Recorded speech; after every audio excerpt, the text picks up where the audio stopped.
favorite Serie A podcast, Calcio Culture, and we got the whole crew today to take you through all things Serie A. This is your host, Vos, joined by both my co-hosts, Logs and Motts. Paisans, it's always great to have you guys. We missed a week. Really gearing up here to have a great episode and just looking forward to talking some footy today. What a weekend we're coming off of for Calcio, specifically for obviously my boys in black and white. Everybody was dropping points besides the Zebras. You absolutely love to see it. Excited to talk about what happened last week, what happened today. I'm so excited for this one. A lot of things going on. We saw a great goal from Mateus Sule this past weekend to win it for Roma. So a lot of good things going on up and down the table. But today, guys, we're mixing it up a little bit. We're going to scrap our normal routine here. Instead of talking match day and match weekends, we're going to be taking a look at the table as a whole. Things have really gotten mixed up over the last couple weeks, and we have kind of gone from Napoli running away with it to a little bit of a pullback here, opportunities up and down the table for teams to run in, and we haven't really gone through the whole table in a while. So we think it's time to revisit it, revisit the Scudetto race, revisit the Champions League spots, the Europa League spots, and all the way down to who is actually being relegated this season. There's a lot of interesting things going on. Before we start that, we just want to touch on a little bit of news that's come up over the last couple of weeks. In Monza, we saw Nesta was bought back, which is a little bit interesting. Very weird situation there. But that was a guy we were kind of high on.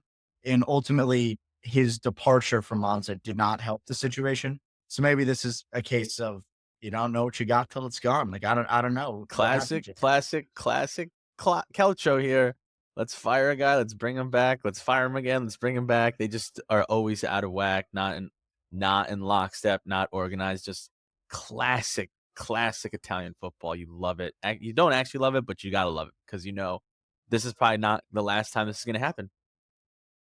In his defense, he's got a skeleton crew over there in Monza, so I think that they were just getting somebody in for the rest of the season. They didn't like the market, and they need to gear up for Serie B. Yeah, that is true. That's a good point. Another team down in the relegation zone, Parma, they moved on from their coach, I believe it's pronounced Pescia. Tough for him. He started really well, was kind of caught the league by storm, which we caught the league by surprise, which we do see sometimes with these newly promoted teams that are willing to be a little bit more expansive and bring it to people. That has obviously cooled off, and they're down in 18th place, 1 point out of staying up, I guess, at this point. So I can't really knock this one. It probably made sense. Maybe get a little bit of bump with their new coach, Chibu, who I don't know all that much about. But regardless, I think this was just a change was needed, and this is kind of what they had to do. Chivu is actually highly touted. I don't know his tactics or whatnot, but I know that he had some good success where he was previously. This is your classic. They were a one-trick pony. They, again, like Bo said, took the league kind of by surprise, and they were all out attack that only lasts for so long. And the teams figured them out, and they haven't won games that they need to win to stay out of that relegation zone. Lost 4 of their last 5. Yeah, this was needed. I mean, to even further their 4 of the last 5s, they haven't won a game in 9, 10, 12, 14, 15 games. So it's definitely needed. Also, they got way too many red cards. And in my opinion, at the end of the day, that comes down to discipline and how you're coaching your boys, especially with a team that has to kind of sit back and counter like Parma needs to because they don't have the players that a higher level team does. So that comes down to coaching, in my opinion, and that is a big reflection on the manager, in my personal opinion. And the amount of red cards that they stacked up this season is actually insane, especially in the beginning half of the season. I think they have a red card every game, and I think they've finished the season so far. I think have it 7 or 8 on the year, which is way more than you should be having. And we're not even done with the season, and they have 7 or 8. So I think it was needed, and we'll see how they can bounce back with their new appointment. Yeah, and last point, I think that just echoes manager change was needed. From 11th to 20th, they have the second most goals conceded in the league altogether. And then from 11th to 20th, they have the second most, or tied for most goals scored.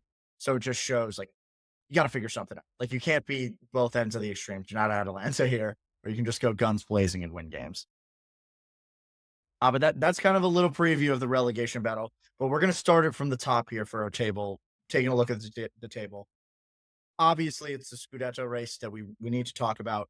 A couple of weeks ago, we had kind of counted Atalanta out. I think there were 7 or 8 points back at one point, and they were playing a lot worse. Couldn't get results, couldn't get wins. And Napoli were looking good. Inter have kind of been the same beast they've been all year and just slowly rolling along. Things have a little bit changed now. Atalanta are 5 points off. Inter are 2 points off of Napoli. And this is going on the back of a Napoli team that didn't reinforce the squad over the January window. And we saw the departure of Kvaratskhelia. And I think as a group, we kind of predicted there is going to be a little bit of a fall off if you don't replace Cavara. And that's kind of what we've seen, I would say. It's definitely what we've seen. They've drawn the last 3. I think that their wins that they got against Atalanta and Napoli kind of were false hope or made them think, oh, maybe we don't need to replace him when obviously you did need to replace him because of the offense that he provided and just his service and just having him on the field, the threat that he is, and the eyes that you need to have on him at all time. Not replacing him is going to hurt them in the long run. They've already had to resort back to Conte's 3-5-2, which they've done. They did last game, and it still didn't help them as they tied another game. Granted, it was to Lazio, so it's not the easiest opponent, but those are games when you have Cavada, you might end up winning because of the threat that he is on the field, or even an Yemi or a Garnacho that they were looking at. So not replacing him, I really, really think is going to hurt Napoli and haunt Napoli in the future and down the stretch. And I've been saying this whole year, Napoli's going to win the Scudetto. Napoli's going to win the Scudetto. Without replacing him, I don't see where their goals come from anymore consistently. And I officially think they are not going to win the Scudetto. And it's Inter's race to lose, even though they're up 2 points right now. I just don't see where those goals can come from. Obviously, they're coming from Scott right now, but can he continue that form? Like, it's going to be tough. Lukaku's kind of obviously a shell of himself. Politano's more of a crosser. If one of those, if David Neres goes down, which I think he is injured, now you gotta rely on Raspadori. I just don't see the depth and the quality in Napoli anymore without replacing him and without Cavada in order to win a Scudetto. Sneaky storyline here that obviously Kvaratskhelia takes the lead on, but underneath it all, you look at you look at their entire season, right? And you compare them to the other 2 teams in the Scudetto race. Least goals against, 19 for the season, but out of the top 3, they are five back of the next. Actually, no, they're 13 back from Atalanta on goals for. And so even without Cavara, goal scoring is not their strength, but they usually get one early and they can hold themselves on. Their last 3 games that they've now tied have been 80 plus or they haven't scored the last goal, meaning that their defense is becoming an issue. And I think that's more so a lack of concentration towards the end of the game, which we talked about with other teams. But when you don't score a lot of goals and you don't have that firepower up front, that needs to be their number one focus. And we've touched on this before. Lazio loves winning games 1-0. But if they're going to let in more goals than they're used to, they need to start scoring. And so I think actually if they can refocus again and make the defense their forefront and the thing that they tout themselves on, that they're not out of this race. I don't think that Inter is that much further ahead of them if they get their defense back to what it was in the beginning of the season. Roma, they give up a 92nd goal. Udinese, they give up, I think it was 68th minute, but it was late in the game. And Lazio, same thing. I think 86th minute to Dia. So their defense is now becoming something that they need to work on when everyone else is so focused on why isn't their offense working. It wasn't that their offense isn't working. They're still scoring goals at a reasonable clip, 41 for the season, okay.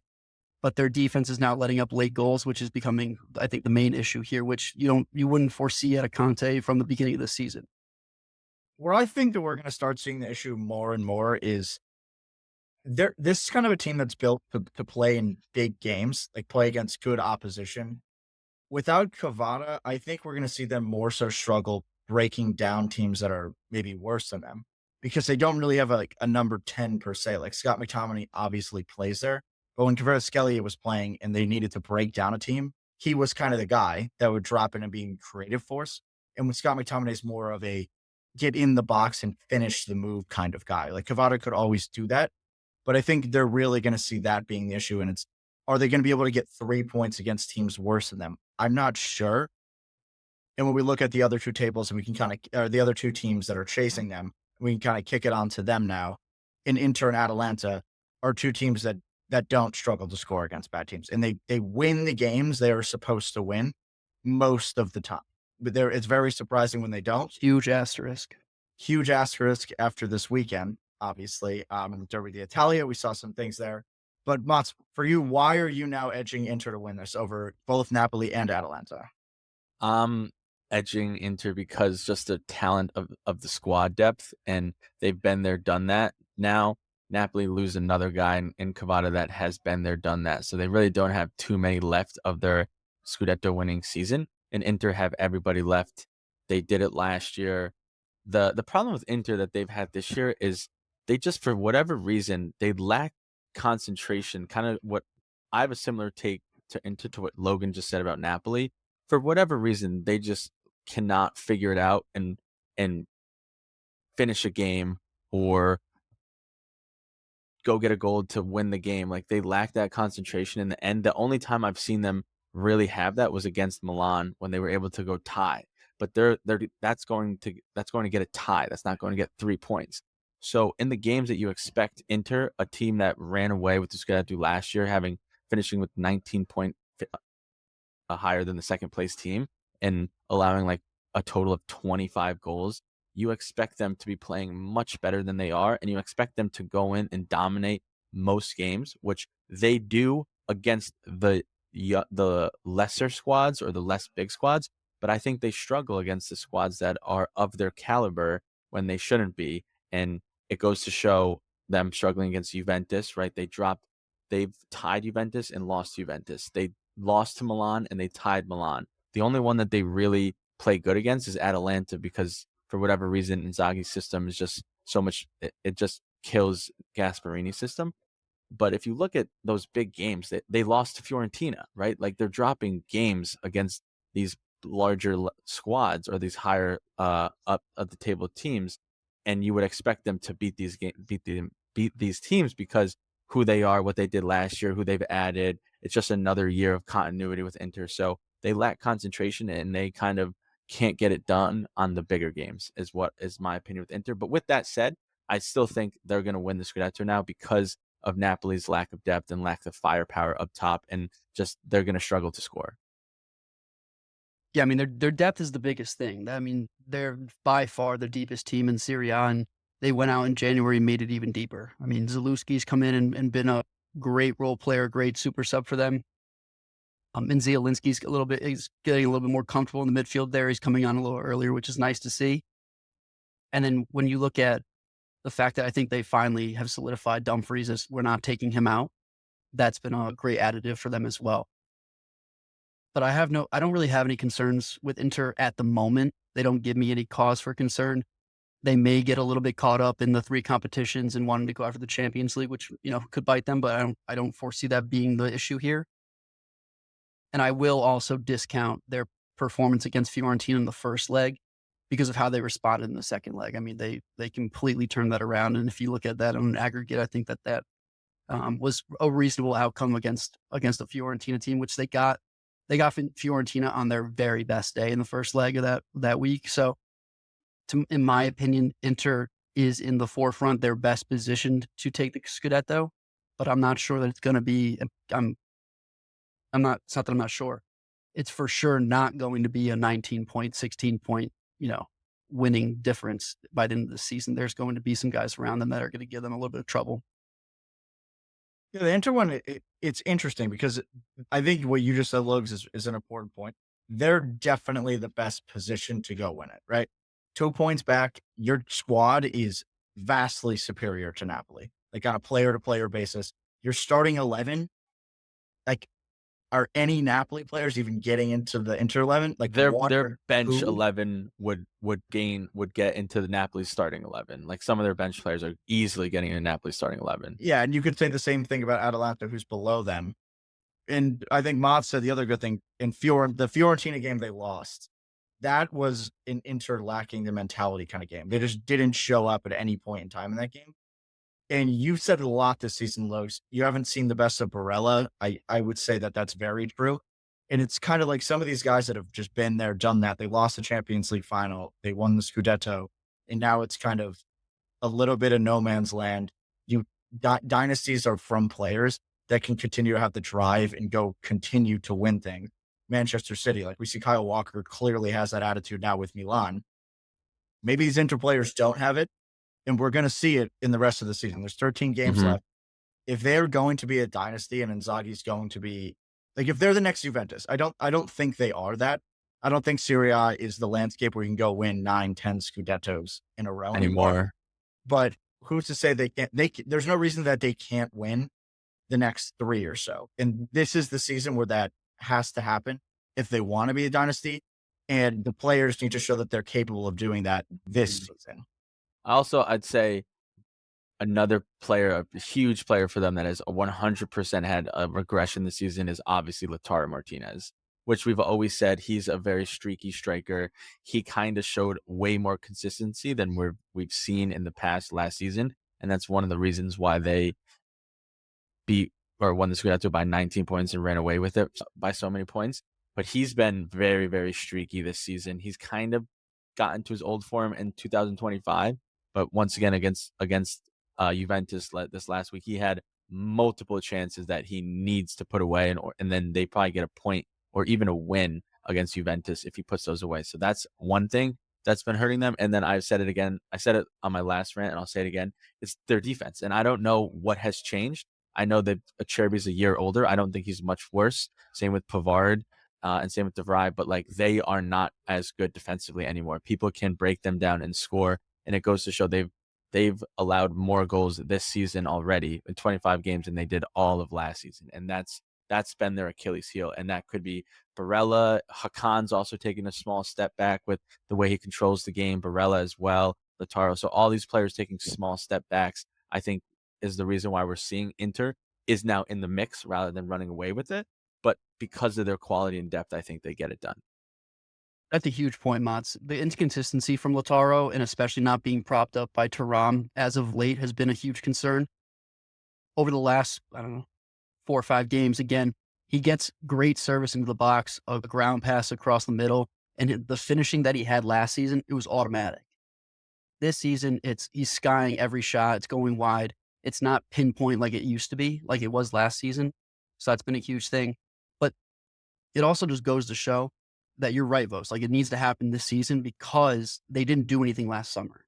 Nothing of substance last summer to continue to make sure that they had that gap into this year. Everyone else around them got significantly better. Obviously, Inter was far better than everyone else at the end of last season. So there was some reasoning behind that you maybe don't need to go out and really make a big splash.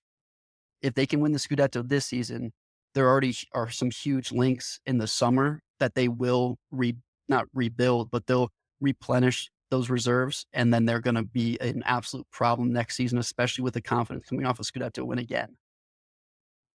Yeah, and just to kind of roll out of Inter here, with all this being said, they're number one in the league in XG differential, which is essentially your chances created minus the chances scored. And they have a 7-point gap on them. So that kind of tells the tale, right? They've still been great. If they just converted a couple chances, they would be in better shape. And that kind of moves on to the point that I want to make about Atalanta, who is second in the table if you do that, which kind of shows what we've been saying all year about them not converting their chances. We saw them get knocked out of the Champions League today. Which we're gonna talk about in a little bit more depth in a little bit. But it was just more of what we've seen all year: hitting posts, creating chances, but not scoring. And it's endless, and they're always going to concede, and yet they're still here. They are 5 points back and are probably better positions than Napoli are at this point, in my opinion, to win more games than them at the end of the year here. And it's going to be a question of have they put that Atalanta in, is what Motts has been saying over the last month, 2 months, where they're just losing random games, losing games they should win, and then not getting even draws or anything, and just dropping points left and right. if they put the worst part of their season behind them and now go on and can repeat what they did at the beginning of the season, they can win this. They only have to make up 5 points, which is very doable. Well, that's why you have to win. You have to win every single game because you never know who's going to drop points on any given weekend. You have to go out no matter what and win games. And I think some teams out there are certainly going into some matchups and saying, "Let's walk away with the draw." You cannot. At the top of the table, you cannot go into any game thinking I want to draw. You need to win every single game because unless you're at the top of the table like Napoli, who we just said, you still need to win every game. 3 points is substantially better than 1 at this rate. The other thing is the outlook, at least for Atalanta for the rest of the season, no more Champions League. And so they have a little bit of time and a little bit more leeway to rest up, get some of these injuries behind them, and really move forward with a lot more confidence, a lot more continuity. And if they can get past what I'm seeing now as a little bit of immaturity from some of their players, I think that that's going to be huge. Gasparini really needs to instill in them that they are in every game. I think today was a huge example of that, kind of against Bruges. They went out, they were behind a bunch of goals, so be it. But even still, they were just erratic the entire time, which is again a little bit of immaturity, a little bit of we haven't been here before. So if Gasparini can calm them down a little bit here, get back to their ways of getting 4 goals a game, finishing, making sure that their XG isn't 9 times higher than their actual goals scored, this Atalanta team is for sure going to end up top 2. I think that Atalanta getting knocked out of the Champions League is a blessing in disguise for them because they obviously wanted to go far in that competition. I will say we didn't talk about it that much like the other game, but their PK that Club Bruges was awarded was just not a PK at all. So they were definitely behind the 8 ball, but Bruges came out and just dominated today and kind of made that not controversial because it wouldn't have mattered even if they gave that or not. But the reason why going back to them in the league is why I think they are, want to say out of the race. I'm not going to say officially because of the fact that, like Logan said, they're out of the Champions League. So it's no longer 2 competitions. They only need to manage 1. That will make it easier for the players in Gasparini. But I'm very, very close to saying that they're out of the race because over their last 10 games, they are 2 wins, 5 draws, and 3 losses. That's terrible form. The only reason why they're even still in third is because they were really, really hot in the beginning part of the season, and all the other teams were stumbling and struggling in the beginning part of the season. If they, and we've seen it, if Retegui goes down, if Lookman goes down, they are screwed. They don't have other options besides CDK. So I really think it's going to come down to health for them, and if they can stay healthy and make this late run. But I really think number 1 for Atalanta is that ship has sailed, and now it's fighting for a Champions League spot, which I do think they will end up locking up, whether that's 2, 3, or 4. I don't know, but I don't see them winning the Scudetto this year. But I want to argue that point because that's true for a lot of teams, almost every team. If they lose their top 2 players, like yeah, they're gonna be out of luck. But as opposed to when you look at Napoli, Atalanta still have guys behind them that can step up and can be good. I mean, Paslic has been scoring. It's not like he hasn't been helping out the team at all. Brescianini's taken a step back from the beginning of the season, but he has it in him to step up. Samardzic hasn't gotten a ton of minutes, and I think that if he does get a little bit more and get a little bit more forward like they used to play with Koopmeiners, I think that guy can really shine through. Bellanova's been a non-factor, but the way that he used to play on Torino, if he can get back to that kind of play style, like that's huge. And so, yeah, you lose the top scorer in Serie A, yeah, you're gonna be down in the dumps. Okay, But that's fair. But what I'll say to that, so what my counterpoint to that would be like those guys are they good? Are they electric? Can they score? Can they create? Can they make things happen on the pitch? Yes.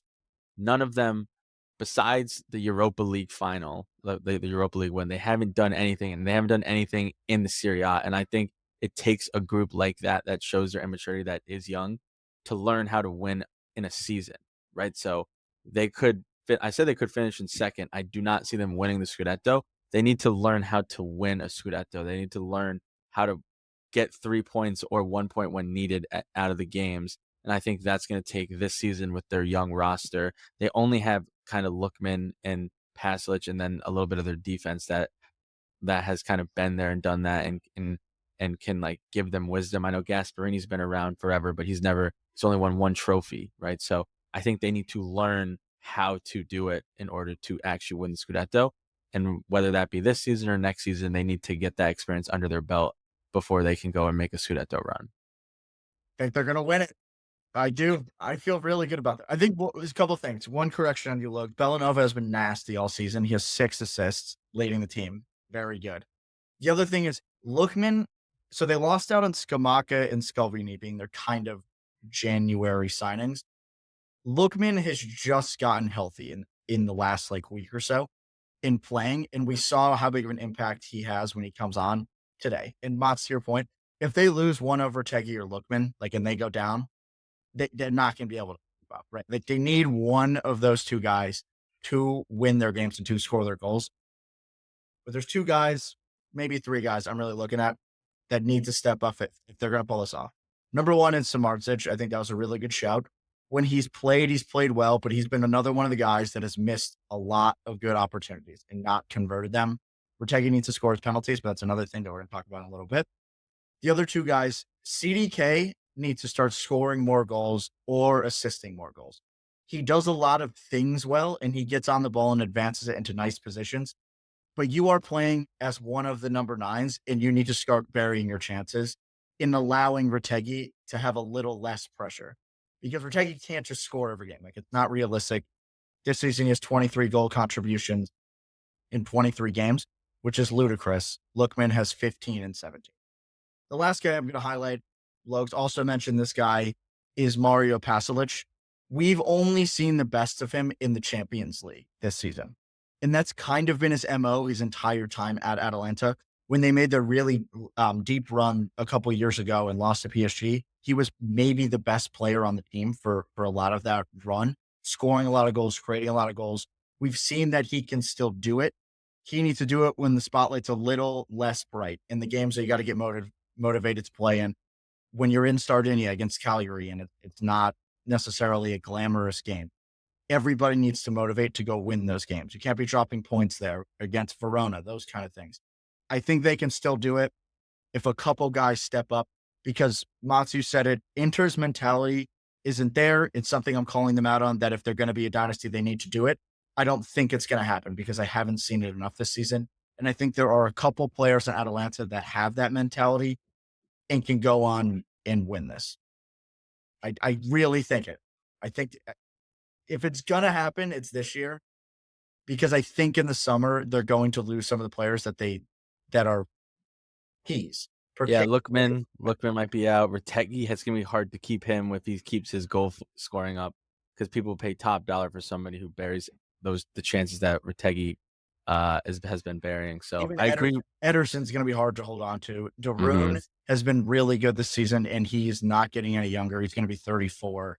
There's just some really big pieces that are probably not going to be here. We'll see if they can get it done. I personally don't think they have a chance. I think they have a chance. I just don't. A lot of things need to go right. Like, I mean, Vos, everything you just said is correct, but that has to happen. Inter can go out there and some of those things can still fall through and they can be okay. Atalanta need these things to happen in order for them to have a chance. I think that they're, like I said, blessing in disguise that they're out of the Champions League because now they can really focus on it. And that might be able to kind of slingshot them to have a chance. But we'll see what happens. All right, moving on. We got the next part of the table here. That's the Scudetto race. We're kind of saying everybody else not really having a chance.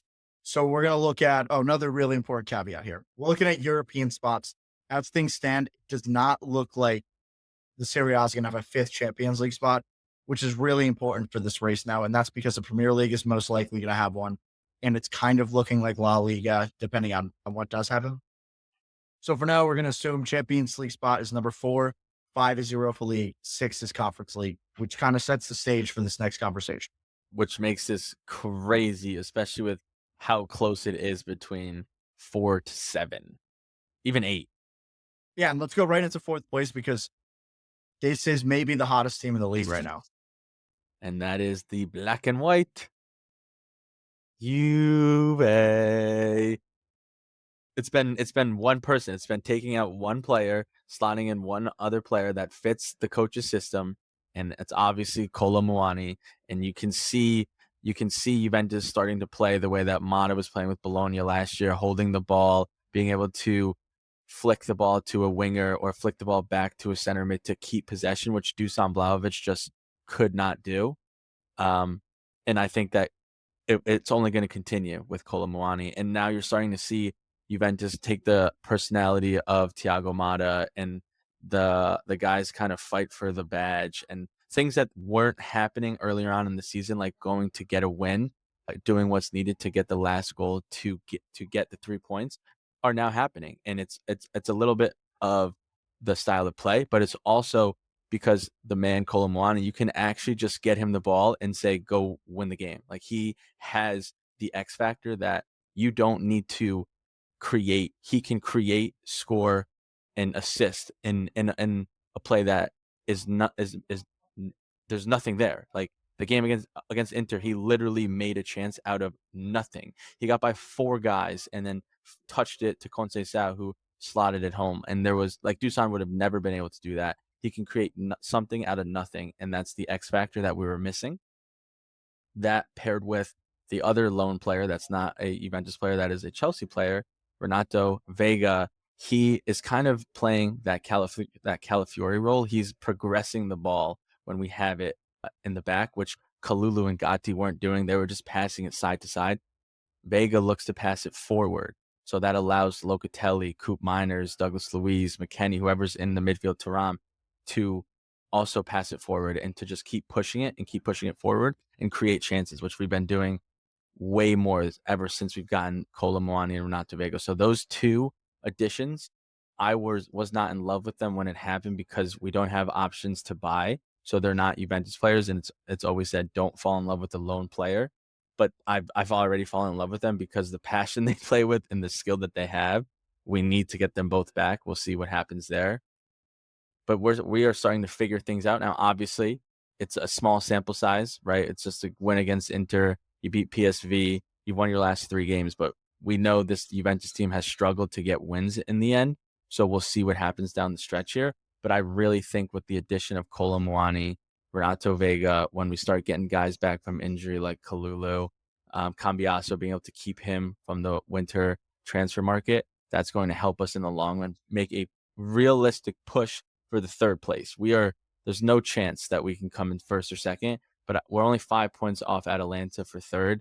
And with this race being so tight, Juventus is going to need to start stringing points together to get a breathing room, because if Juventus don't make Champions League, I don't know what's going to happen next year, because we have a lot of guys that we need to pay for. Like, Kolo Muani's gone if we don't make the Champions League, for sure. He's not coming back. Same with Renato Vega. So it's going to be key for Juve to make the Champions League. But with the players that we've got and the depth that we got, I think we can make a realistic push. They look really scary. And I think, and you hit the nail on the head there, Motts. It's incredibly important to have that point man up top. It changes the entire way of playing for any team. And you look at the top, I mean, there's a team down the table a little bit that just got one, and they've been playing significantly better. But you look at the top teams, Lautaro, Thuram, Retegui. Now you have Kolo Muani. Castellanos kind of does that for Lazio, but it's really a combination of him and Zaccagni, Fiorentina, Moise Kean, right? So having that point guy up top to run the offense through and to create those opportunities is an absolute game changer. Vlahovic is out the door.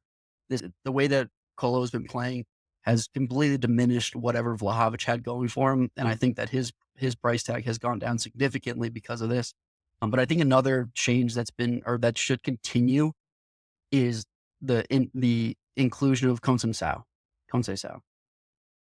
It takes a lot of pressure off of Yildiz to not have to be, the wonder kid and the star of the offense, maybe coming off the bench not every single game, but for the most part can play as a role player, even though he's wearing the 10.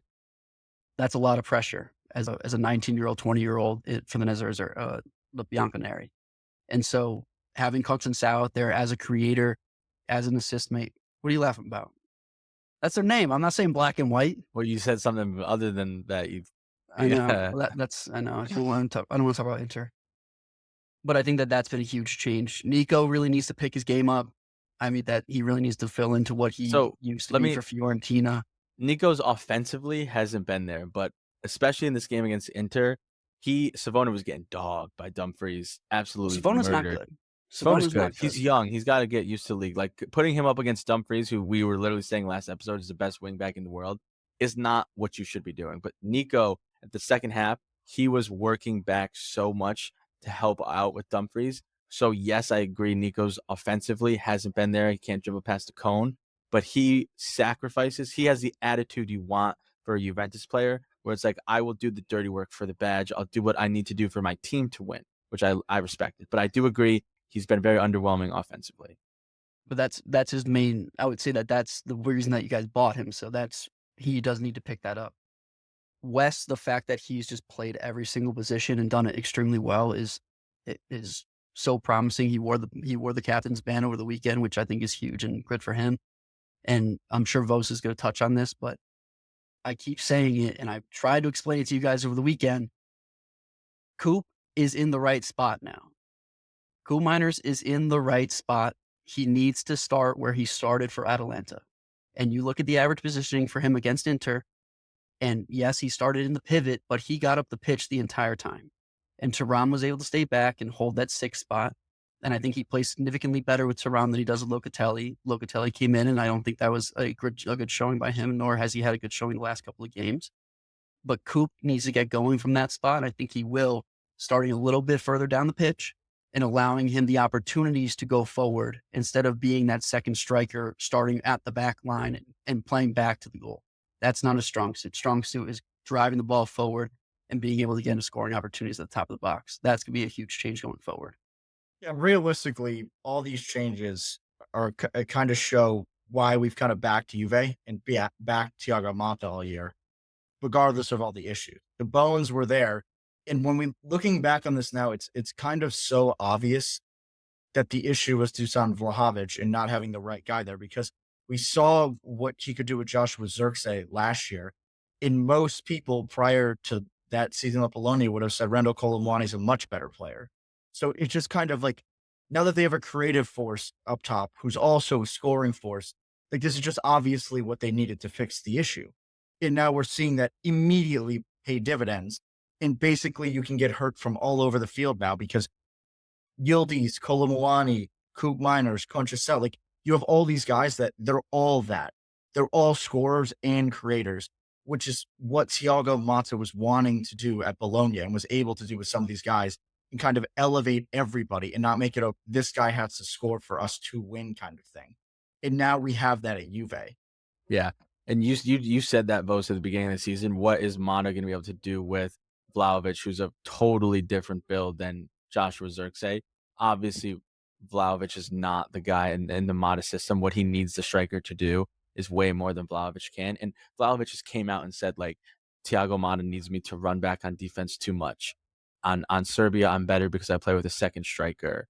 And like hearing that, Motta's just going to not love that when you're saying that to the media, and then you see a guy like Kolomuani against Inter who passed it away. He gave the ball away at the top of the box to Inter, and he ran all the way back. He didn't make the tackle to stop the transition. Weah did, but he was right there to then make sure Juventus kept the ball. So just the work rate he has off the ball, what he can do in terms of creating on the ball, how he can finish, you can just give him an opportunity and he can score out of nothing. That is what Motta needs in his system, and that's going to open up the wing for Conceição, the midfield for Yildiz. But I know I said it before, but I just like to touch on it one more time. Renato Vega is also a key part in this because he progresses the play rather than Locatelli or anybody. Like he had, again, who do we play? I think it was Empoli. He had 17 passes in the box, like 17, and he's a center back. 17 passes that made it into the final third of the opponent for a center back just means now, or no, it was against PSV. That's who it was against. That means now Locatelli can get further up. Coop Miners can be in his normal spot, and that's what we're seeing. Also, what we're seeing as well is I want to give this guy flowers because he's been balling. Weah been absolute moved to right back and has been beast back there, just making forward runs, putting in great balls. He needs to stop taking 20-yard shots so much but he's been a beast. And I think that with the players we now have in the locker room, it's really given Motta the full flexibility to kind of show his system. And we're seeing kind of the flowers of his system and what he was able to do with Bologna last year. Shout out Allegri for making Tim Weah the right back he is today, though. Have to give it to him. Well, and one more thing, just to finish giving Colomwani his absolute pasture of flowers that we've been giving him. One thing that Motts brought up that I think really needs to hit home here is his instincts in the box are second to none. If you look at all of his goals so far, or even the assist to Conceição, he doesn't pick up his head at all.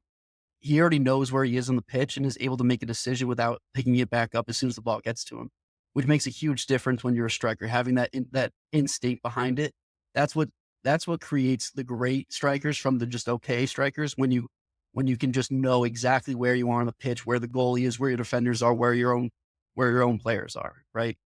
And him coming in and playing 5 games and already feeling that comfortable to finish where he's finished and be able to make plays where he has is something that needs to be watched throughout the rest of the season, because it's not something that you're normally seeing from nines these days. And it needs to be said, this is a guy that the team spent $95 million for. So he has at top quality, like world-class quality. It's just consistency, which is kind of what we've seen a lot of guys in the Serie A. But if you have a goal, if you have a striker scoring goals consistently, his confidence is going to be through the roof. He's going to be doing stuff that he wouldn't necessarily try when he's not scoring goals, and it's just going to make him look and seem better and grow that confidence. So the sky's the limit with Colo now because of the confidence that Motta's instilled in him and what he's been able to do on the pitch. So I'm very excited to see more to come from him. So Juve in 4th place on 46 points in that Champions League spot. Couple teams chasing them. Number 1 in 5th place is Lazio, also on 46 points. And this has been a great team all season. I've been saying it. I've been starting to get it out there. Guendouzi, Ravella, maybe best midfield pairing this season in the league. I think there's a legitimate argument there. They've been phenomenal. But for me, this team, out of everybody in the league, they have been the most pragmatic, most practical, most consistent, just doing their thing the entire season. And they've been here. They've been like 3, 4, 5 the whole season. And I don't really see a way where they give this up to anybody else. I see this being Juve 4, Lazio 5, but it could be vice versa. Like, I think Lazio have been good enough to do that. I would say they're significantly better than that next group that's chasing these two teams. I think in the end, Juve will probably edge it just because of their squad, and their squad is stronger, right? Like player to player, they are better. And I think this Lazio team is still in their first rendition of what their best self is going to be. But I just see that Lazio at their worst this season has just been good enough to like get draws. Like they don't really lose a lot of games. They create enough opportunities. They've had a consistent goal scorers in Dia and Castellanos. And then you sprinkle on with some Zaccagni goals, Isaacson goals, just all around players performing well. And their biggest weakness was their center backs, and that has gotten better. I still think that is their weak point. But I love this team. I love how they play. They're a great watch. And I hope they can they compete for that 4th spot, but at worst, hold this 5th spot. Would it surprise you if I told you that they have 2 more losses than Milan this season? Because they do lose games. I'm not sold on Lazio, and I think that Ravella, and I said it the other day, I think Ravella has a shout for team of the season in the midfield spot. I think he's been phenomenal. I think Guendouzi is not that good. I don't think he's ever been that good. And I mean, he's a role player, but he's not a guy that you want in your lineup if you're going after these kinds of spots. I do agree that they're probably the most consistent team in the league. They don't have, their lows aren't that low, but their highs also aren't that high. Goal difference of 13. So nothing to me shouts that they're phenomenal. I think that where they're going to end up is probably 6 or 7, but not by their own doing. I think it'll be because teams below them will finish out stronger again, because this Lazio team again has been getting it done, but just enough, just getting it done. They haven't been excelling, and I don't think they have the talent on the pitch to really take over the last third of this season. I think a lot of Isaacson has been a nice addition to their scoring profile, but Castellanos has been a little bit inconsistent. Zaccagni has fallen off, but that was a little bit of an injury spell. And so I'm not sure. This one, I'm just not sure about Lazio. I can see them staying in fifth, but I think if other teams get hot, that's Lazio's not going to get hot enough to keep up with them. Yeah, I agree with a lot with Logan just said. Lazio frustrate me because, but it's like they're frustrating me because they're overachieving than what I thought that they would be able to do, which is props to them. I agree with Logan in terms of I don't think poor man Rabiot is a good player. Like he's not getting you he's not making consistent in a squad that's in a Champions League squad or going deep in a Champions League. Um but they proved me wrong week in and week out. So there's something to be said there. I'm still sticking with the fact that they are going to drop and things are going to level out here and they're going to because not because of their squad. I just think the teams below them added players in the winter window that's going to allow them to pass Lazio. Lazio once again, just like in the summer, didn't do a whole lot. They kind of just stayed where they were. They are building on their continuity and they do get results. But I think that the additions that Fiorentina made and the additions that Milan made, I think that uh, Bologna playing the way they are, and even Roma with Ranieri riding the ship, I just think they're going to finish out the season stronger than a team like Lazio, and they will end up falling. But I've said that all season long, and I've been wrong the entire season, so I can continue to be wrong about Lazio. I mean, I think you guys are severely downplaying how great of a season Guendouzi has had. He's number one in progressive passes in the entire league and is top 6 for total completed passes.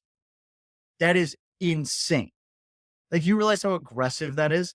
And then pair with that, Ravella is like top 10 in every defensive metric in the league. Like, it is a perfect midfield pairing, and I don't know how you can make an argument that you think they're going to fall off. Like, they I Well, brother, listen. I mean, how much more do you think Pedro can add to this team? The guy is ancient and is putting up numbers where he should not be. There has to be a reversion to the mean on some of these guys, and I think it's going to come hard. I also you could throw any stat at me for that man, and I will not change my opinion that he's not a good player. Like he could have 12 goals in a season, and I'll say that's a fluke season. Watch what he does next year. I mean, he would be Juventus' best midfielder this season. No, he would not be. Who He'd on be your our worst, worst. a better midfielder, a better player than Guendouzi this season? Taram, McKenny. Also, Mr. Statman, can we talk about one guy? And I'm not sure. I need you to actually look it up. Where is Nuno these days in terms of his production? Because he started off so hot and carried this offense for a lot of the beginning of the season. Is he continuing to do that? Haven't heard his name too much in the last couple of months. I'm sure he's still producing, but Yeah, that so was a this huge is you. If you are correct about this, he's 9 assists on the season.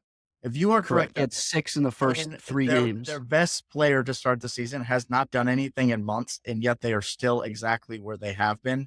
Where is the drop off going? Nuno Tavares is their best player. At the beginning of the season, he definitely was. Right, but he's not their best player. So their not best player was carrying them, and now their best player is a 6 who doesn't score. Most progressive passes in the league, brother. I mean, So here's is the he? but So really, is this just Torino? Is this a Torino team with better strikers with healthier team?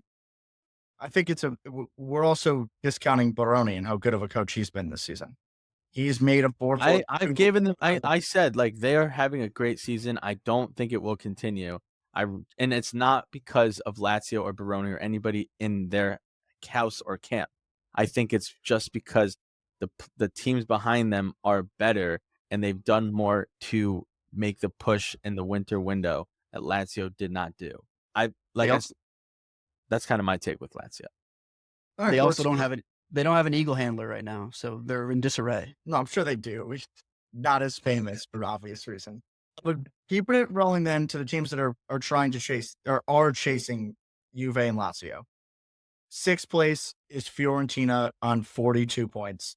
This is another team that looks like their worst portion of the season is behind them, albeit they just lost 2 in a row after winning 3 in a row. One of them was against Inter, who they also just beaten. So it's kind of a mixed bag. I don't read too much into it. And Motts, to your point, I think Fiorentina is a great team. I love everything they're doing, and I think it's a long-term project. where I'm kind of giving the edge to Lazio because I do think Fiorentina's squad is better. I think Fiorentina's squad is one of the best in the league. And in a year from now, we're going to be looking at them as like pushing into that Champions League area just because of how they're going to develop. I back Baroni at this point more than Palladino because the way that Palladino has had to deal with adversity this year, and he had that long stretch where they weren't winning games and they dropped a lot of points, and that's why they're here. I haven't seen Baroni do that. And Baroni came from a very he had this defensive. Wait, I'm confused. You back Palladino over Baroni? Right now, I have Baroni over Palladino. Sorry, I mixed up my words. That's Yeah, why I think Lazio will finish higher this season. yeah. Where Baroni is in his personal development as a coach, I think he's ahead of Palladino. I mean, Mhm. I think Palladino again is also in line with this Fiorentina team. Like we all are saying, like everybody on Fiorentina is going to continue to get better, apart from maybe Moise Kean because he's kind of like at his peak. But Palladino hasn't really been in this situation before. He's never coached like a really competitive team like this before, and it's learning. I mean, yeah, that's my I issue. I see your point. I see your point, but what I'll say is Palladino came from Monza. They have 14 points and they didn't lose a whole lot of players. They lost Colpani and Baroni came from Verona and they're in 23rd or they have 23 points and 16th. So like and to that point I say you take Palladino off Monza, look how bad they're doing. You take Baroni off Verona. They're still doing bad, but they're right around where they were with Baroni. They probably maybe had 6 more points at this point in the season. So I back Palladino, and that's why I'm going Fiorentina and also the players. And I just think that they are going to be the team that Juventus and Atalanta fight for. That fourth spot is Fiorentina with the guys that they have. I did watch the Como game. They played Fagioli too far up the pitch. They were playing him as a 10. You need to drop him back. He's more comfortable as a 6, Regista, controlling the tempo, Pirlo role. So he needs to make that change. And I think that will help them out a lot. We haven't seen the best of Gudmundsson. Their wing backs are just so good in Gosens and Dodo, Kodo, whatever his name is. Dodo. Dodo's a beast, dude. He's all over the pitch. They have De Gea, who's kind of been there, done that in another league, the leader on the field. And I that's why I'm backing Fiorentina for the similar reason that you are, just opposite. I think I trust Palladino more than I trust Baroni. This one could be interesting throughout to the end of the season because it's an interesting juxtaposition to Lazio, where again, like I just said, Lazio's highs aren't that high, but their lows are certainly not that low. Fiorentina's their highs are through the fucking roof, but their lows are really bad. I will say this game against Como, couple players out of position. Also didn't have Moise. He was suspended, so that was a little tough. Zaniolo's not the guy you want as a lone 9 from my experiences with him. And like you said, Motts Fagioli in the 10 is not exactly his spot. But this Fiorentina team is electric and can turn it on when they need to. They need to not drop points like this against a Como team, even if they are out of a player like Keane. They did bring in Gudmundsson. He got hurt. So that was a little bit of a tough scene as well. Como was on a hot streak. They got him at a tough time. I think if this Fiorentina team can make runs like they had in the beginning of the season, and I'll argue myself, they had the exact same run that they had. Lazio had the same exact run and beat them out for Team of the Month. But if I think Fiorentina has the gas, the juice behind them to finish out the season stronger than Lazio. That's my take. That's a pure gut feeling. I'm not gonna give you any Baroni Palladino stats here, but I do feel like this Fiorentina team this season has it. They have something that is going to turn this around and get them out of a little bit of a hole here. It's been a hole since the beginning of 2025, and I think that they will turn it around. I also think a big factor in this race, and we'll get into how this could benefit even Milan, is Lazio and Fiorentina are both still in the Europa League or in their European leagues, and Fiorentina is back to go to the finals like they do every year. So they're expecting that, which Palladino, to your point, Bose, has never managed 2 competitions. So that is something to keep an eye on, how far they go. If they're in that competition late on, Same thing with Baroni too. It's like it's kind of crazy. Yeah, and And Lazio they're maybe aren't both back. number 1 seeds in their respective Yeah, competitions. And that's what I was gonna say. Lazio maybe aren't back to go to the finals, but being the number 1 seed, now you're kind of not expected, but you have a good path to get to the finals. So I think that because if one of those teams gets knocked out before the other, that could give them the edge where now we're just concentrating on one. But it'll be interesting to see. On my last point on against Fiorentina, um, I think what they're going to be missing to be able to hit that next level is Goodmanton, and their injury looks like he's gonna be out for another significant portion, and if they had him, it when he's played, they've just looked even better than they have been, and without that, like, that's the button I would push to be like, "This is the guy that brings them to the next level," and they don't have that button right now, and when you look around the team, it's like nobody else is really a goal scoring machine kind of thing. Kopani has not been what we've all kind of expected of him this season. He's been okay at best. And that's kind of why they brought in Fullarunshu, who's not really going to be a prolific goal scoring winger either. They moved Beltran out to the wing. I just don't see any more guys apart from Moise Keane, who's going to be able to like lead this team on and get there. But that's enough on them. That's going to be an interesting story that's going to unfold over the next 2 to 3 years. What is Lazio going to be? What is Fiorentina going to be in 2 to 3 years? Just based on what they've done this season. But yeah, so Fiorentina's on 42 points. They're 4 points behind Lazio right now, Lazio and Juve. So they're in 6th place in the Conference League spot right now as everything stands. Behind them is Milan on 41 points with a game in hand, so 1 point to make up and 5 points back from Lazio and Juve for that European spot, Europa League spot, Champions League spot. And Lugs, I'm kicking it to you here. There's a fresh wound. There's a fresh wound today. So I've gone back and forth. I've gone through the 5 stages of grief today already. I've come to the conclusion that I am okay. We're going to move forward. We're going to be good. This is a strong team. It was really tough to see us go from Rotterdam last week to now San Siro this week and give up points to a Feyenoord team who had 14 injuries. They had 5 missing starters. We bought their best player for €35 million euros 2 weeks ago. Feyenoord also fired their manager 8 days ago, and we put up a stinker twice. I've lost a ton of money. I'm down bad. And it's tough to see us leave the Champions League where that's kind of been our bright spot this season. It's been and it's not consistent at all, but it was our more consistent competition when you compare it to the regular season. With all that being said, this team is going to go far. I'm calling for top 4. We made the moves in the window to go top 4. We made these moves. We made these moves to get us further in the Champions League. But now that we don't have the Champions League, we have one clear thing to do, and that's to get back to the Champions League next season. Conceição is not going to take this lightly. He's pissed. He's livid, as he should be.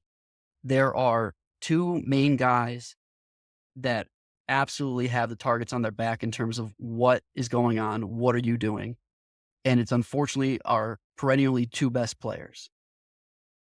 Nothing can explain Teo's dramatics today, both on the initial yellow card, terrible foul, and then diving like that in the box. When you know you're on a yellow, you don't need to do that. VAR exists. If it was a foul, you're going to get it called. And if it wasn't a foul, then they're going to call it back. So no need for it. You're also 6'2", and you probably could have just kept the ball. Not really sure what was going on there. And he just hasn't been consistent. He hasn't been the Teo of past. Obviously, our backside defense is horrendous. And Wait, so how is this team finishing top 4? Can you get to that point? I'm gonna get there. But I also want to shit on Leao for a second. Before you shit on Leao, I just want to say the game today, before Teo dives and goes down, you guys down 10 men. I mean, it was a domination. Like what? Like, that's where I'm getting to. Wow, okay, thank you. All right, you guys want to push me along? Let me have my spiel. I'm grieving after today. But Leao also just the headspace, and it made me feel this more than usual after having to watch Lookman's performance right after our game today, because, as I said today, Lookman is better than Leao. It's so clear, and I don't. It's a little bit of a skill level thing, but more so mindset, and the fact that Lookman is hungry. That guy he just plays for that badge. Even though he wanted to leave last summer, he's probably going to leave this summer. That guy plays for the badge. Leao is just out there lackadaisical and kind of not like picking daisies, which we've talked about before. And even though we were dominating in the first half, I thought our best offensive chances came from the other side of the field. Every time that Leao got the ball, it was the same move, and it worked maybe twice out of 15 times. It was the classic, let's kick it by this guy and chase after it. Guy's the fastest man on the planet, but at some point, that's not gonna cut it. So, with all of that being said as the backdrop, the rest of the squad is in the right direction, and we've got the players to go far. We've got the players to turn this around. We've got the manager to turn this around. Why we take off Pulisic in a situation where we know that he's going to be the most fiery player on the field at the end of the game is a little bit beyond me.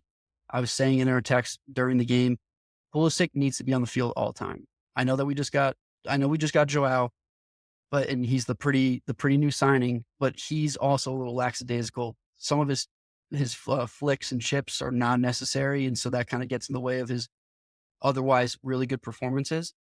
But the biggest difference, and it's the same thing for Juve, we finally have a 9, a tremendous 9. Santi Jimenez has been phenomenal in the first 4 or 5 games that he's played for us, 3 games maybe even. And to say that hasn't been the biggest difference would be just insane. So we finally have a 9. He makes runs. He opens up play. He draws defenders out. He's aggressive on the touchline. I mean, the guy, he's instinctual. His left foot is magical. We finally have that figured out, and now we can have Tammy come in as a second 9. Whether they play together or not doesn't matter to me.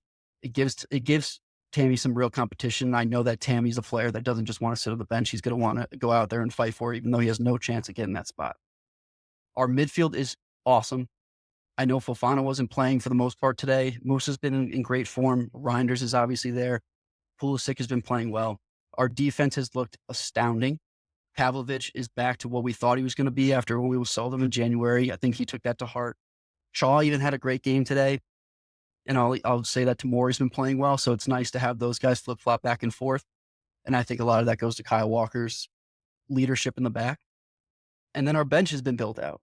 Alex Jimenez wasn't allowed. We don't have him on the UCL squad, so we couldn't play him today, but he's been phenomenal when he's on the pitch. We have Sotil, who I think can come in, and if we give him some more minutes, that he'll be able to add more than what Okafor was adding before.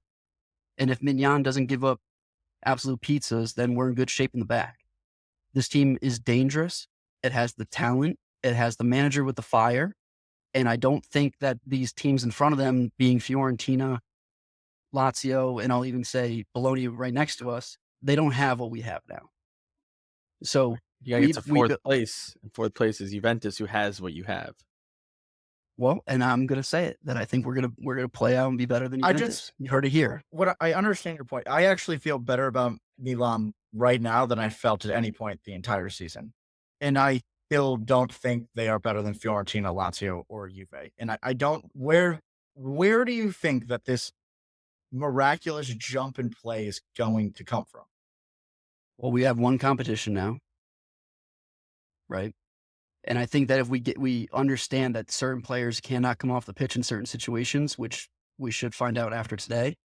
Yeah, but the other thing with Pulisic is I don't think he's capable of playing full 90s. Like he is. He totally does it for America all the time. He's like 25. Yeah, but he's perpetually hurt, and he has been his whole career because he can't play full 90s.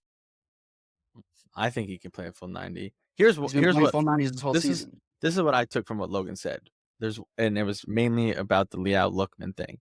And it's what you said, why you think Lookman's better because his mindset. And it goes back to what I was talking about when Napoli played Juventus, their mindset. Mindset can make a football player. And I think that Milan's mindset is the reason why their consistency is never there. They have the players to go on and go deep in the Champions League or make the top 4 run.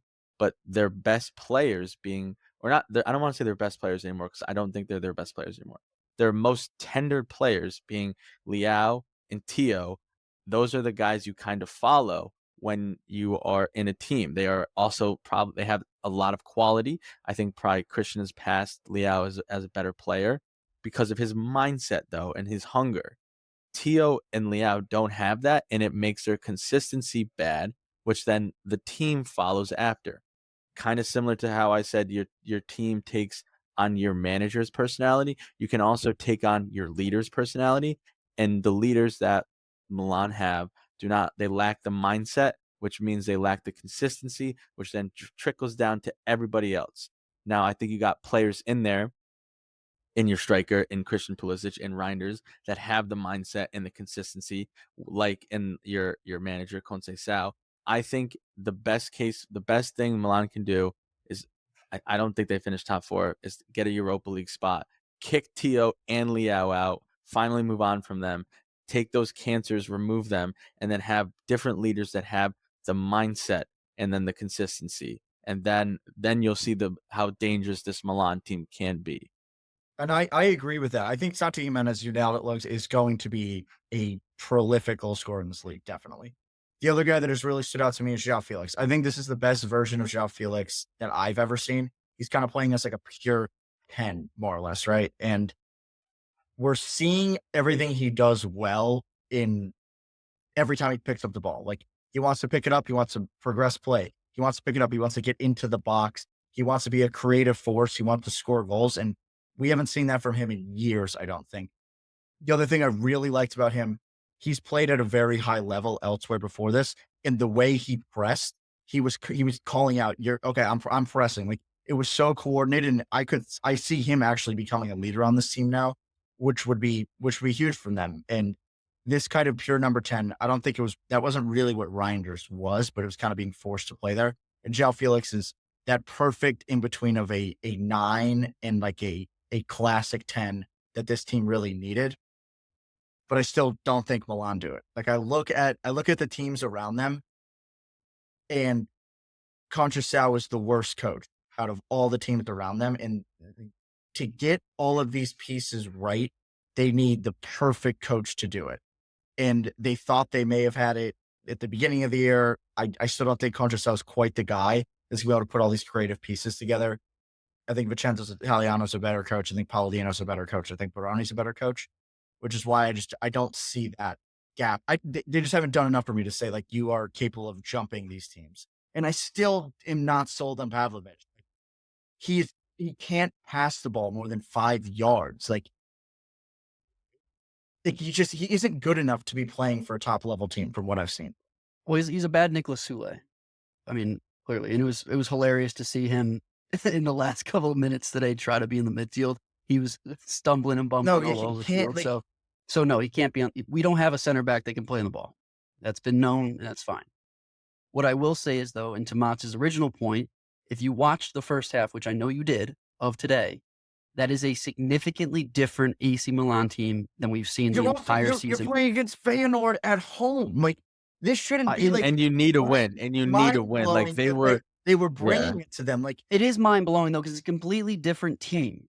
This is a whole different squad, and I think that you would know more than anybody that when I've moved past wanting to have tactics. We're not going to have tactics. Pioli, that was my qualm with Pioli. We didn't have tactics. We are not there. We made too many changes in the window to have tactics. And so what is it now? It's a man manager who needs to put the best players in their best spots. And I think that we can have a full 11 where we do that. And the biggest change from that Pioli team to now is we still have that left side that Teo and Leao are going to do whatever the fuck they want. So be it. There's no changing that. Fine. Let them do what they want to do. But then you look at the other side of the offense, and we finally have concrete continuity, possession, and attacking possession, not just holding the ball and doing nothing with it. That right side was non-existent for Pioli. It was. And now we finally have a couple of players over there. Kyle Walker, Pulisic, Joao was moving out to the right, and then you had Santi moving back and forth because he knows exactly where to be on the pitch. That is a completely different offense than we've had the entire season. That we had it entirely with Pioli, and I think that that's going to be a huge difference maker. It's so funny how, like, under Pioli, when you guys won the Scudetto, it was just Leao and Tio just going out there and making shit up. Yeah, but even And- that, like even then though, like that is man management. Like nobody's been able to get that out of Leao. Like that is something. But they were just making shit up and being undisciplined, and it worked. But I think it only worked because it was a fluke year in the Serie A where Inter lost a ton of games, Juve were in shambles, Atalanta didn't have it as figured out as they did, and Leao and Thiago just making shit up work. Now all of a sudden you still have them making shit up, but they're terrible at it now because more people are organized and have their shit together, unlike that season. And you see what continuity and organization does because now the right side is just way better because It's they're so good. organized and they have a mindset and they sacrifice and they care. Whereas Tio and Leao are just like, we don't give a shit. We know we're talented because we won a Scudetto, just making shit up on this side of the field. So we're going to continue to do that. And we're not trying to win a Scudetto. We're trying to get to 4th. And if we win against Bologna, which we need to win against Bologna on Monday, we also need to win the first game. If we win both these games, we're 2 points I clear. don't think, Logan, I think And then I think that we're better than Lazio. you we're better than assuming that you're Lazio. going to get 6 points from Bologna twice is not. So it's not Bologna. It's Torino, then Bologna. It's Like Torino. Bologna is not an easy team to go get 3 fucking. I said we need to win that game. I'm You not said saying you're we're going to going finish to win in that. 4th. All right, We're so let's going move to on finish. then. Okay, so in 8th place, tied with Milan, they both have a game in hand against each other being played on Monday, is Bologna. Why is Milan better than Bologna? Like I don't think they are. Like Bologna have better players. They're not a better team though, because Bologna play. Milan have better players. Have better players. Yeah, Milan. My bad. Milan have better players. Bologna are a better team, and that can go a long way when 11 are together in synergy playing together, whereas Milan have 9 playing together and 2 doing whatever they want. I think you're gonna have to. It's gonna be tough for Milan to beat Bologna and Milan to even pass Bologna in the standings or continue to pass them with when you play on the pitch with 9 guys and Bologna play on the pitch with 11. Like I think that alone is gonna make it tough for Milan. I do think though that Milan, the reason why Logs is saying Milan is better is just because flat out, no denying it, they have better players. Like there is no argument there. Milan just have better players. Bologna also don't have a front attack that I think is as lethal as some other teams. Granted, they have more goals than Milan. Dan Ndoye is disgusting. He's a great player, but I don't think Castro's not that guy. Castro is that guy, dude. Castro is that guy. Yeah, and then Lewis Ferguson, Janssen Odegaard, Orsolini. This team is Bologna is going to finish higher than Milan. I am very certain of it. Number one reason, this team goes into games with an objective for a result and a way of going about getting that result. They can play for a draw and get a draw when they want. They can play for a win and get a win when they want. Milan just go into every game, just guns blazing. Whatever happens, happens. Italiano, the worst part of Italiano is Italiano ball. The best part of Italiano is Italiano ball. They get results. Sometimes it's horrible to watch. Other times, phenomenal football masterpiece. And that's what he's going to do for the rest of the season. It took like 10 games for them to learn how to do it. Then they got everybody back that was injured, and they're doing it. And I don't think Milan are going to beat them. And So, Vos, you think Milan don't finish in a European spot? No, I don't. I think Lazio, Fiorentina, Bologna, Roma are better right now. Milan have the players though. They're just their consistency. Like pound for pound, you put Milan's lineup up against anybody, they are probably 1, 2, or 3. It doesn't matter. This is their consistency. I agree. It's not every team. You know who that works for? Pretty much one team in the world, Real Madrid.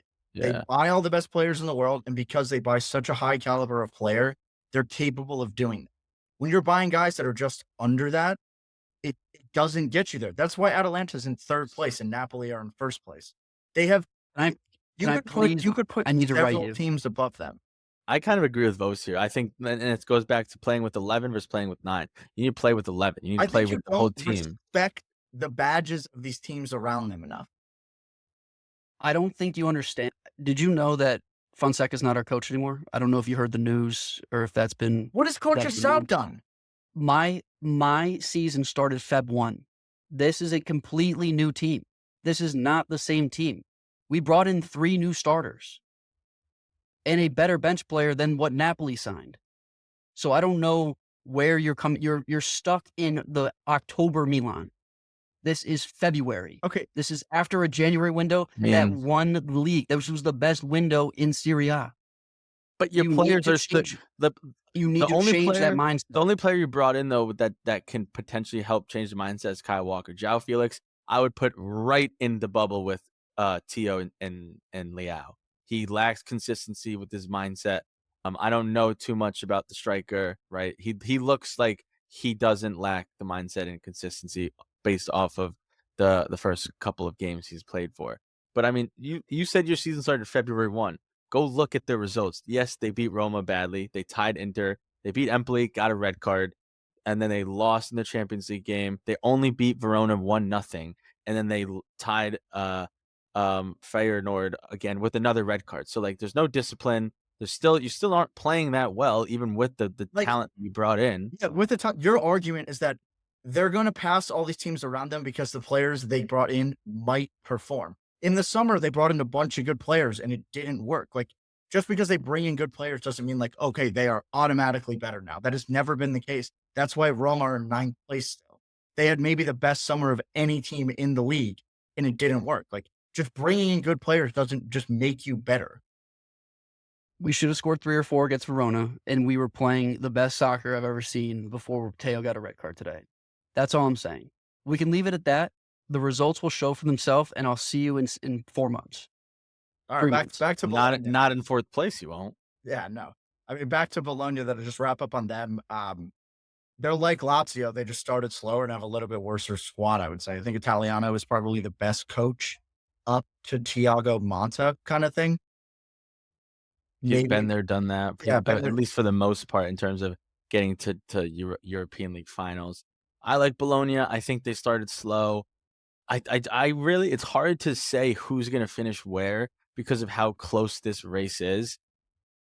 So I don't know where I can say that they're confidently going to finish in this race, but I can confidently say Bologna is going to go the rest of the season in this race and have a realistic shot at the 6th spot and maybe even the 5th spot with their squad, their continuity, how they play, and their coach. I will hold my words. I don't think this Bologna team's that good. I think Italiano is a great coach, but I don't think this team's that good. I think Bologna are finishing 6 or 7. Okay, so they go up 1 spot. Yes, and Milan are going to go down 2 because this next team we're Awesome. talking about, I think, is going to go on a run. Finish in 6th, and that brings us to 9th place Roma, who are 5 points off of the 5th place or the 6th spot, which is held by Fiorentina, who are on 42 points. Roma, I mean, what really sums it up is what's happened since Claudio Ranieri has gotten there. They're a completely different team. He's getting the most out of these players that we have been screaming for to play good. Dybala's playing well again. Sule is playing well. Kone continuing to do well. He seemed to have sorted out a lot of the things that were going wrong. They've got 4 wins in their last 5, the one being a draw. This is phenomenal from a Roman team. Undefeated in the league since December 15th, 6 wins in their last 9. Consistency, piling up points amongst teams that aren't piling up points. Yeah, And just to point out, there was 1 loss in there in the Copa to Milan. to a better team, I would say. Yeah, 3-1. Pretty astounding. I mean, listen, Roma with Ranieri are doing what they couldn't do with any other coach, and that's just tie those big games, and beat the lesser clubs that you should be winning. Right? They tied Milan in the league. They tied Napoli. They tied Bologna. Those are all games that prior to Ranieri they probably lose. They even beat Lazio, which for the Roma supporters, like beating Lazio is a huge thing in and of itself. So that's another win on the season, right? Try to get all 6 points against Lazio for that derby. So they're getting the points when it's needed. They're capitalizing on the lower level teams getting full 3 points, and they are, in my opinion, fully back in this race. In every game, they're getting more and more continuity. They're learning how to play with each other. We're seeing Sule find his form. He had that amazing free kick goal against who they played, Venezia or Verona, whoever it was last week. Dybala's Dybala. Kone Verona. is I think one of the best midfielders this season, and their defense is playing more secure in the back. They're not leaking in as many goals as they were at the start of the season. So he's definitely just kind of righting the ship in terms of just getting everybody back on the same page, getting the best out of the guys that they're signing. Dovbik's been playing well, and doing a very good job, in my opinion, of shuffling the squad. It's never the same lineup. It's always different guys. He's getting the most out of everybody, which is obviously great. The big question is, where do they go from here at the end of the season? Where can they finish? How well can he, how good of a run can they push to end of the season? And then where do they go from here? Because I'm pretty sure it's pretty well known that he's just a Band-Aid fix. Done a great job with that fix, but who do they get next year, and how can they improve? Because they can't do this again with the money they spent last summer, right? They're going to have most of the same squad. Maybe Dybala's gone, maybe a few other guys, but for the most part, they're going to have the same squad. This squad is good enough to be in the top 4, so they got to bring in a guy who can get that out of them. Yeah, I mean, Ranieri was the best guy to bring in for the situation, and not to harp on it, but it all goes back to mindset. And this guy, through and through, bleeds for the badge, and I think that everyone else is following suit there. So it's obviously incredibly important to have the guy at the helm with that mindset, with that attitude. Where my concern falls is here. If Roma is to make the move that Vos thinks they're going to make, they need to do it in the next 4 or 5 games. Because when they get to the back end of this last third, their last 8 games, they play 6 teams that are ahead of them. That is not easy. That's not going to be fun for them. They play a ton of great teams in that back half, and if they can't get going now, if they can't get as many points as they can now, I don't see it happening in those last 8 games. I mean, I'll say they play well against those teams ahead of them. I think they look at that as an opportunity to pick up points rather than we need to get through these games. I genuinely think that the mentality of the squad has turned around a lot. And I think those teams need to be scared of them at this point too. Like, anybody above you for any of these teams I think they're all looking at them like we are capable of winning this. It's just about how the different teams go about getting a result in those games. And I still have Milan at the bottom of my list. I mean, this is gonna be an incredible race. Incredible, dude. I couldn't tell you where 9 to 4 are gonna finish in this. And I'd even throw Atalanta. Let's do our prediction here. So 4 to 9 of everybody we just mentioned, because That's it's so tough to tough. throw Atalanta in there, but you got to make your picks. It's so tough off rip too. I'll do Atalanta at 4. Juve at 3. Yeah. Wow. Yep. Fiorentina at 5. Milan at 6. You're writing this down. Yeah. Bologna at, oh no. Yeah. Exactly. I don't know. Roma at 7. Bologna, no.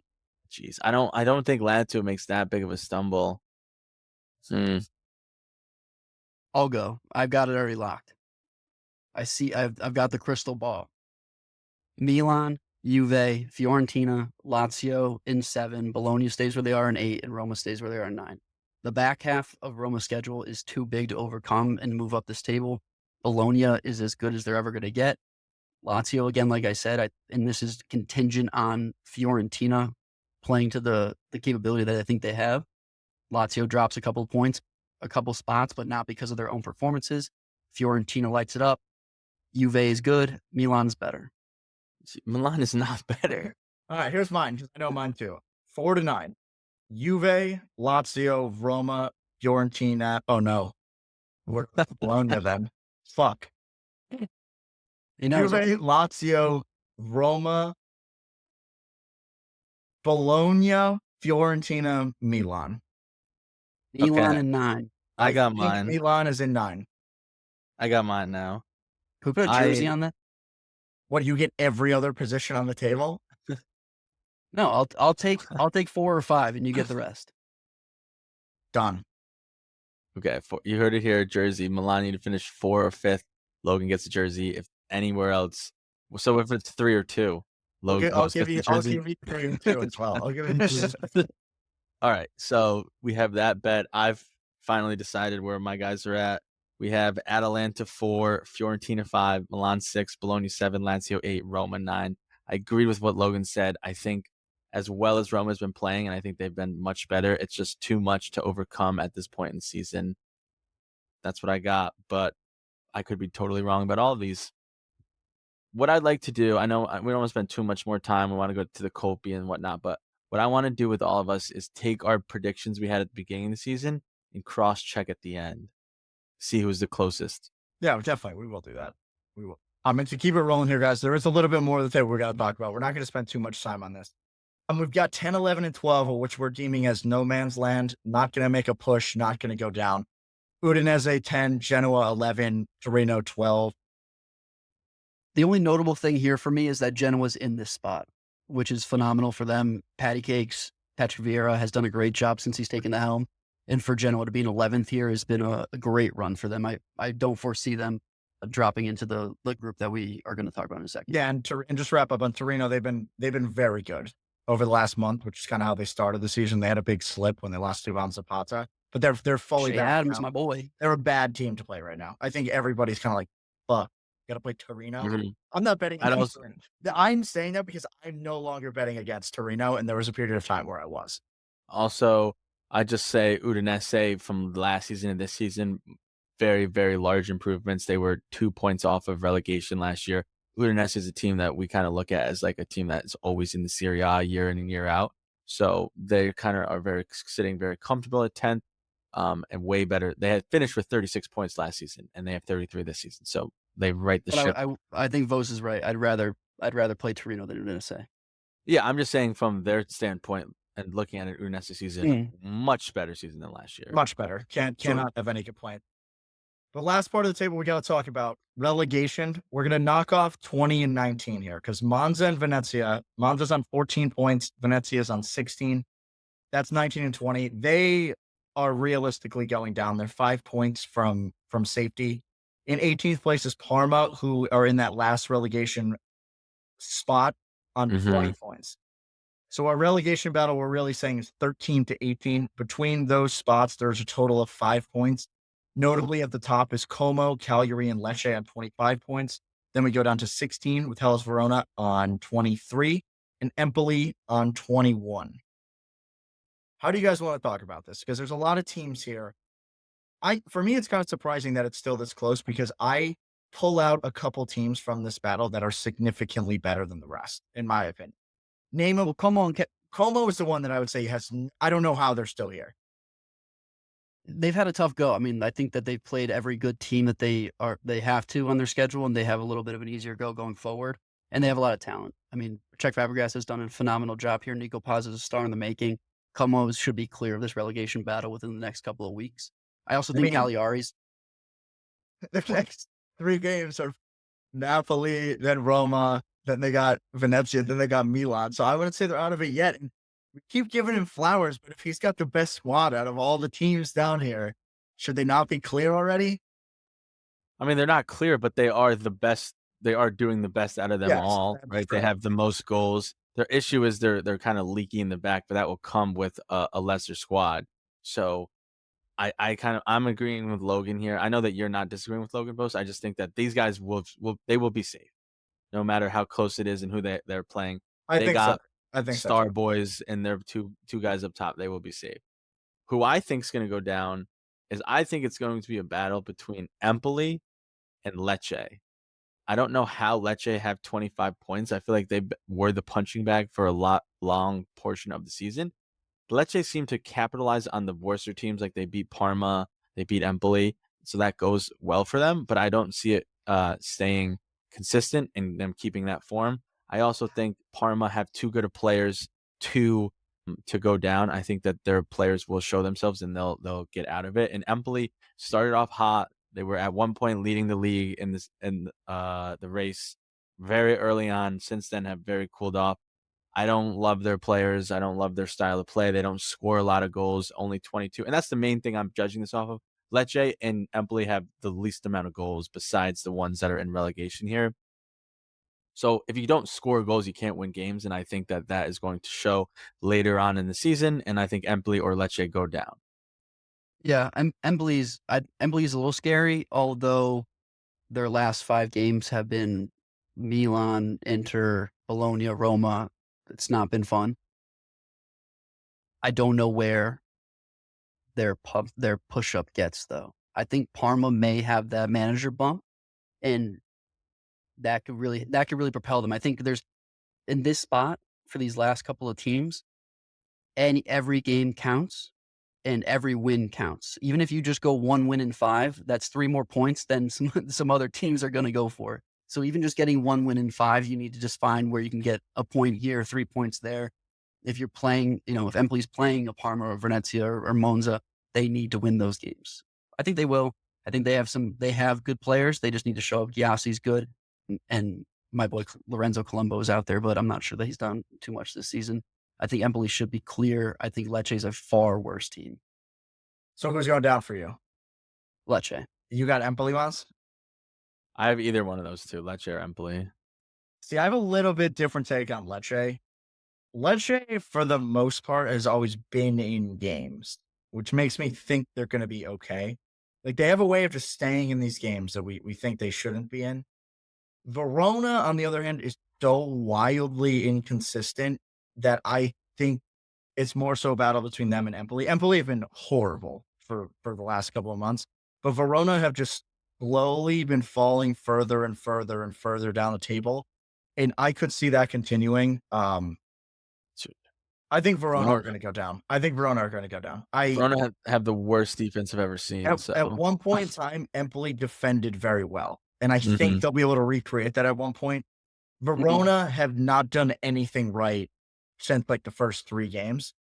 And for the same reason, Parma is too good to go down. Like, they have a lot of really good players, and I think they just kind of spiraled. But I think they get the manager bump as well, and it's Verona going down. So we Be have tight. Lecce, Empoli, Verona that we all think Parma will come out of this 18 spot, and one of those 3 will drop down. We're pretty confident Como and Cagliari. Cagliari will stick in the top flight Italian league. Yeah, definitely. But that wraps up our table, guys. A couple things we got to highlight before we go to the Colby, everybody's favorite part. European competitions going on. We mentioned it a bunch today. A Champions League, AC Milan got knocked out and Atalanta got knocked out. As we record, Juventus are playing tomorrow. They're playing PSV in Turin. They kind of have one leg in Mm. already. Oh, It's it's in Netherlands. yeah. Okay, so Eindhoven. they're at PSV at Eindhoven. Go to one logs. I love that. They've got one leg in the next round already. They're up 2-1 on aggregate. In the Europa League, we have Roma hosting Porto 1-1 in aggregate. That's a big game for this team. Massive game. That's going to be a good one. Lazio are still not playing yet because they they came in first in the qualifications. And then in the Conference League, we have the same thing. Fiorentina are also on a bye as they came in first place. Which Lots to look all forward these teams in the Serie A that are playing in European competitions, we need to root for, especially with how tight this top 4 race is. We need that 5th spot, especially if you are Logs or myself, being Milan and Juventus fans. You need that extra spot for the next season to get the cash. It's not looking great because we had 2 early exits in Milan and Atalanta, but we still have some squads. Inter wasn't mentioned in here because they obviously have the bye, but we need all of these teams to go forward to try to win that 5th spot because right now it's not looking too promising. Forza Juve, baby. Let's go. Colpi di luna. Colby. I'm lot hot going in on. this. Lot going on in the Colby. We did not post one last week, but just to give you guys the heads up as to what happened, I got it wrong. Motts and Logs got it right. So they're both Did win 2 weeks ago though. Colby hit We did 2 win 2 weeks ago. yeah. So that's that's what, the pretty awesome. 5th? 5th, yeah. That was 5th? 2 or In 3 25? Colbys out of the last like 4 or 5, something like that. And we're 25 total Copies we've done, or a little less than 25, but we'll call it 25. So that's pretty good percentage. And like I said, it really only counts in the 10th game because then mayhem stops happening. So it's really like 5 out of 15. So it's very, very good for a parlay. And so do we got. Lugs, you're On always the leader. Last time you stole them all, so we'll let you kick it off. Well, listen, I'm hot. 5 in a row here going into match week 26. I know I shat on them a bit this episode. Still a strong team, and they're playing some dog shit team out in Parma. Bologna money line minus 110 is absurd value. You have to take that. Minus 110 Bologna money line. I'll go my pick next. I've been taking some comfortable picks throughout this. I started off pretty slow having my leg be Juventus money line every single week and them tying every game. So I had to take some value to kind of improve my record. We are now at 58% on the season, which I will take all day long. So now we're going to add some value to the Kopi here. We're going with the hottest guy in Serie A to score an anytime goal in Kolo Muani. I'm going to shout out my boy Pepe here because I listen to obviously his channel and he's always like, show me the Muani, show me the Muani, show me the Muani. So Kolo Muani is going to show us the Muani and anytime goal plus 170, Kolo Muani. Lock it in. To wrap things up, I've got Fiorentina money line minus 110. They're at Verona. I just gassed up Fiorentina. I just shat on Verona. Very similar reason to Logs there. I think this is just some value. Minus 110 doesn't make a lot of sense to me here. And we're going to Are these trap bets? One of them definitely has to be for them both to be this way. But we're following them, and it breaks the whole Colby to plus 884. It's a pretty fat one. That's a juicy one as compared to the last couple weeks. This is juicy. This is juicy. Anytime you put in an anytime goal scorer in there, it's gonna bump. Show me the Moani. I don't mean to go back on our conversation because I want to wrap this episode up. It's been a great episode, but I'm realizing that I have a bet that Roma will finish higher than Lazio, so I'm switching. Lazio finish in 9th and Roma finish in 8th. Boom. Let's go, Motts. Sign off. Nah. All right, Motts. Get some right here. Well, Logs, let them know where they can follow us. Well, listen, Paisans. I want this episode to go down as a marker in the season. We are going to match week 26. I made some pretty big calls, some pretty big hot takes. I want you to remember match week 26 is when I established this AC Milan to be playing in the Champions League next year. I called it now. Where you can follow us to make sure that this comes to fruition is anywhere you want, really. We're on TikTok, YouTube, Instagram, and X at Calcio Culture FC. And listen, we're making a big push on YouTube. Please give us a follow out there, subscribe, watch the videos, watch the pod on YouTube if you want. And if you're not listening on YouTube, you can listen on your favorite podcast sites, Spotify and Apple Pods. Got video now, too. We got bids. Like and comment on YouTube. It pushes the video to more, please, more paisanos to listen. Thank you guys for listening. We appreciate you guys week in and week out. We wouldn't be here without you guys. Our great fan club, the Paisanos. Do not be a gagoots in Forza Calcio Culture.